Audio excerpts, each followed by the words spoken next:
What's up, guys? This is Zach from My Misplays, and today we are going to be talking about Eosmon. Now, I will keep it straightforward and simple with this deck list. I did not go out of the blue or crazy combo in text. I do apologize if that's what you're here for. This is a very simplistic version. I do, in my opinion, believe, though, that this is probably the most consistent version and my favorite version, to be honest, because when I wanted to play Eosmon, I was looking to play Eosmon. I wasn't trying to play a security Eosmon or like a black version Eosmon, or the other versions that you see coming up now. But don't get me wrong, I do love them. I love spicy techs. I love spicy decks. You know, and you'll see in my video that I do play spicy techs, and usually some of my decks that I think are really cute, or my teammates definitely are the kings and queens of spices out here. But today, and with Eosmon, like I said, I wanted to keep it straightforward. I just like the build, and I'll be straight, I just prefer basic Eosmon. So, first off, we'll start off with the babies. We've got 4 Pinamons. Pinamon is an inheritable when attacking once per turn. If you attack an opponent's Digimon, trigger draw 1. Now, it's not the greatest inheritable for Eos, but I'll be honest, going through all the green babies, there really wasn't any preferable babies in Eos. You know, Argamon, I have to have the Digimon swing and then hopefully live, and then live the following turn to be able to restand, which could possibly happen, but unless I've Digivolved into level 6, that level 5 is only 6k on my opponent's turn and will most likely get clapped. So I decided to go with the Pinamon for the option of probability of actually attacking a Digimon that may be sideways if I need to stop my opponent from attacking me, and at the same time maybe gain a draw. I gain a draw from attacking, not destroying. So I'll get the draw whether I clash with them and crash or not. And then I am playing rookies to help when I do end up attacking an opponent's Digimon. So going forward, we'll go into the rookies now. For the rookies, we have 4 copies of Palmon. Now, Palmon says, as an inheritable, when attacking, if you attack an opponent's Digimon, this Digimon gets plus 2000 DP for the turn. So, we're playing the Palmon for that exact reason, to combo off maybe with the Pinamon, and then maybe be able to kill either a low blocker, maybe we've, swung, they block, so now we can go and run over their blocker with this Digimon, get to draw 1. Again, I couldn't really find too much, but I do know the hand count is semi-important, so that's why we're comboing with the Pinamon and Palmon together. Then we've got 4 copies of Morphomon. Now this little cutie here, on deletion, reveal the top 5 cards of your deck, add 1 Manoa Beluga, sorry if I butcher that, and 1 Digimon card with Eosmon and its name among them to your hand. Replace the remaining cards to the bottom of the deck in any order. So this is your little searcher card. I actually love the art. Probably want to look into getting 4 full arts because they're pretty cheap. But this card is plain and simple, as you can see, just like the rest of the deck. Now, it does get some good little combos off of adding those Tamers, or those, that Tamer, Manoa, or Eosmon into your hand, and then maybe using one of your other Digimon on board that have inheritables, or that have their abilities to on-play Digimon from your hand, triggering multiple effects and trading them off. Morphomon is something that you definitely would want to use to gain resources to use off in combos when using, maybe we'll get into like the level 4 inheritables under the level 5, or using the level 5's main effect to drop another one. But it's a nice cute setup card, and because of it's on deletion, it's okay if it dies. It's just a nice little cheap swing into the security. And then we've got 2 copies of Terriermon. Definitely memory gaining is abundant to this format, and after these memory boosts come out next week, it's going to be even more abundant, and it's going to be more important to be able to limit your opponent's ability to gain memory, so that way you don't get taken advantage of. With this deck, you're going to notice that unless we go into a more, crazy version or fun version, you're probably not going to play too many memory boosts, because you're not going to be able to benefit off of them, because it's very rarely that you'll flip the green one and search a green Digimon. But hey, we could probably alter the count, maybe fix that and gain more as well. But at this time, Terriermon is going to help us with stopping those memory boosts. Now we'll get into our level 4s. And the first Eosmon, and my favorite one, the level 4 Eosmon. I think that's everybody's. It's really cute. So, on play effect, you may play 1 white Tamer card with a play cost of 4 or less from your hand without paying its memory cost. That's awesome. Then your opponent may play 1 Tamer card from their hand without paying memory cost as well. Not so awesome. What's the double edge and really bad about this card is that if you use it and you don't have a Tamer but your opponent does, they still get to play their Tamer. Not absolutely the best card to play unless you don't mind them playing a Tamer, which yes, we do profit off of your opponent having Tamer, but let's be honest, there are some scary Tamers now. A lot of them, the new Izzy Joe Tamer that everybody is using, if you have 2 or more Digimon, gain 2 memory. That card is abusive and it is scary. It forces your opponent to limit them to 1 just so you don't get too much, while they still may have a floater either way. And then at the same time, if you do decide to swarm, they can make a decent comeback with those memory gains. Eosmon is definitely a deck where you probably have 2 or more Digimon on the board. So it is a scary backwards card. I try not to use its on-play effect unless either they've already played that card or I know they're not playing that card. That'll probably be the most of the time that I'll decide to play the Eosmon from hand level 4. Otherwise, I do try to Digivolve in the back, and why I kept the green base, because I wanted to be able to Digivolve up. Also, I believe building an Eosmon in the back is really nice. You don't have to on-play it. You can maybe on-play something else, play a Tamer, play a spell, something else without giving your opponent 4 or 5 memory while doing other things. And then its inheritable is, when attacking, you may play 1 white Tamer card for 4 cost or less from your hand without paying its memory cost. Again, another great effect, and that's the effect we really want to go for when playing with the level 4 Eosmon. Getting into the rest of them. Now, the rest of our level 4s are actually just blockers. We've got 4 copies of Woodmon, the 6K blocker, because Jessmon is a thing, and they destroy 5Ks, and hey, yes, they do have Rise, but without the Rise, they can't do it, and so, you know, let's just hope they don't get the Rise when you have the Woodmon out. And then you have the 2 copies of Kabuterimon. I might bump it up to 3, but right now, I was just playing this because I don't have that many rookies that I'm Digivolving into, and then there are the times when I Digivolve into the other level 4 Eosmon instead of one of these guys. So it's not too occurring, and I like the Woodmon at 4 because I can still on-play it. It's the same thing as playing an Eosmon, so if I'm already setting up my deck to be able to play Eosmons, I should be able to on-play a Woodmon as well. But that's it for the level 4s, but they are straight blockers because I felt this deck did need some type of defense, maybe protecting a sideways Eosmon because you want to keep that for additional effects, who knows. But I definitely felt like this deck needed blockers. Now, we'll get to our level 5s, everyone, which is our Eosmons. We play, just kidding, we do not play 4. We play 4, 8, 12, 14. We play 14 Eosmons in this deck.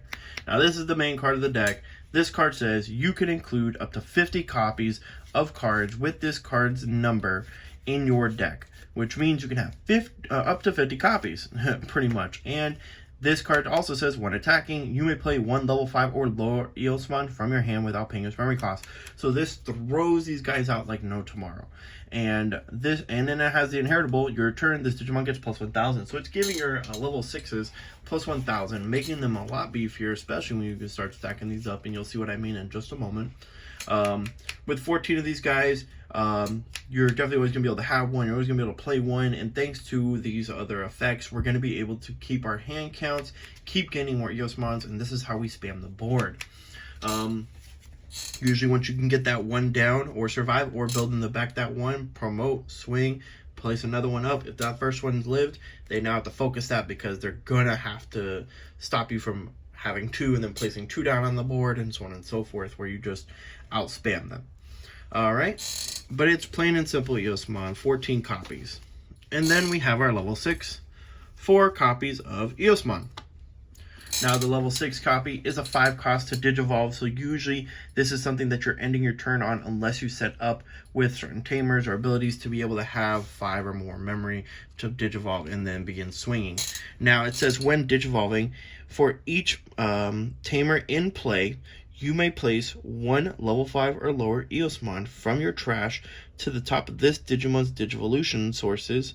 And then if you play 2 or more with this effect, delete 1 of your opponent's Digimon. So no limitation on deletion. That means we can delete anything between 3 to 7.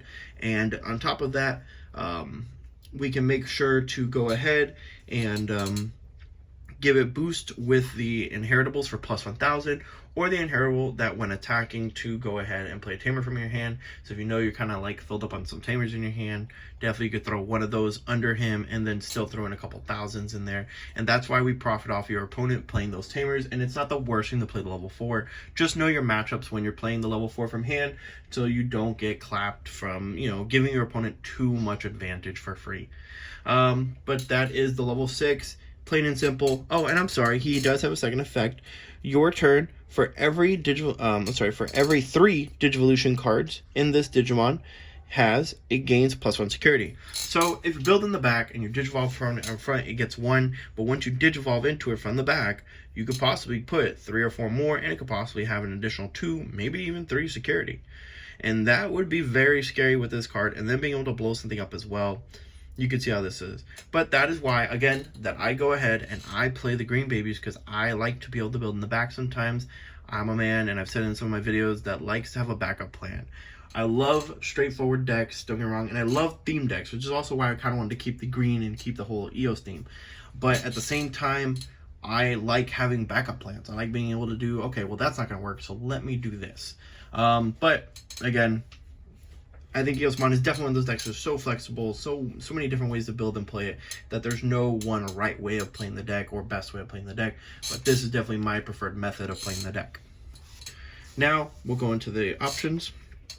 And the options, again, just like the rest of the deck, straightforward. 4 copies of Cutting Edge. Honestly, I know it's only to unplay one from hand and then destroy a Digimon with DP equal to or less than the Eosmon that you play from your hand. That's either a level 5 or a 4. It can't be a level 6. But I like the card. Even if I'm not destroying something, it's placing out an Eosmon from my hand for free and putting something out there. I did make my Star-Lord deck back in the day, all the way back in August when I first played it and won a regional with it, and it was a simple spell card that says 3 cost, play a Starbomb from your hand, and it played level 5 from my hand. I saw no reason that Cutting Edge couldn't be played. Now, don't get me wrong, it's 6 cost, but it has the ability to destroy something if possible, and this deck does spam. So again, I did see no reason not to play a possible card to help me spam out onto the field, especially when it triggers insecurity. It's just a little too free, and if they're not killing me that turn, they might have set themselves up to be killed the following turn. And then our last card is, well, our last set is the Tamers. We've got 4 Manoa, Belucci, sorry Manoa, but at the start of your turn, if you have 2 or more, 2 or less, memory, put it at 3, so we've got our floater. Now your turn, when you play an Eosmon, you may suspend this Tamer to reveal the top 3 cards of your deck, add 1 Tamer, or 1 Digimon card with Eosmon in its name among them and add them to your hand. Place the remaining cards to the bottom of your deck in any order. And of course, you could trigger multiple of these off of just playing 1 Eosmon from your hand. So this is definitely what helps keep your hand count, because obviously when you start swinging and playing them for free, you're going to start losing cards in your hand, and eventually you run out of cards. This is the way you stay alive. Triggering these effects are great. Obviously, there's going to come a certain time towards the end of the game. You draw too much, whatever, you might have to slow them down, take a look at what you want to do. But it does help you with gaining those cards in hand and keeping that ability to keep spamming. Aside from that, she is a floater. And then her second effect, which is really cute. Now, currently in the meta, I don't believe it's too strong an effect, because, of course, the Mat and Ties from the Bond and Friendships for the Bond decks are just a little too broken because they don't have to tap for any of their effects. They get to draw, gain memory, they get to Digivolve, and none of those tap.